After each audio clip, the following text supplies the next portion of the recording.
شايفين يا جماعة؟ هذا المروحي اللي كان يرمي على الناس البراميل المتفجرة، وكان يرمي على الناس الظلم. اخ راسي طول بالكم. شايفين يا جماعة؟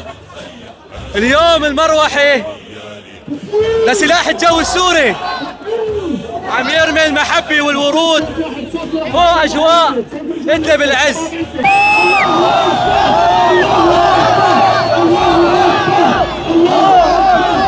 والله يا جماعة يعني ما لنا متعودين على هذا الدلال صراحة، متعودين دائما على البراميل وعلى الصواريخ وعلى الظلم والقصف من آل الأسد البائد وميليشياته الطائفية. اليوم رجال الجيش السوري بسلاح الطيران المروحي السوري سلاح الجو اليوم عم يرمي المحبة والسلام والورد فوق السوريين.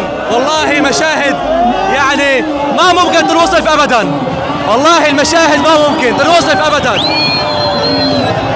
ما ممكن تنوصف هاي المشاهد يا جماعة.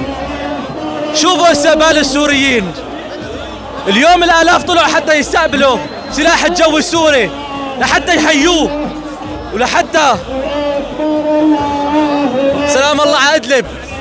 جيشكم هنا، شايفين يا جماعة محبة السوريين للجيش السوري الجديد، شايفين محبة السوريين للجيش السوري الحر يلي عم يكرم الناس وعم يحبهم وعم يرمي لهم الورود والمحبة والسلام. شتان والله، شتان ما بين الثرى، شتان والله ما بين الثرى والثريا. شوفوا يا جماعة، هاي الناس كلها اجت لهون حتى يستقبلوا سلاح الجو السوري، بينما سابقا كنا وقت نسمع انه في مروحة براميل اقلع باتجاه المناطق المحررة كنا نتخبى ونهرب منها ومن صواريخها ومن براميلها المتفجرة.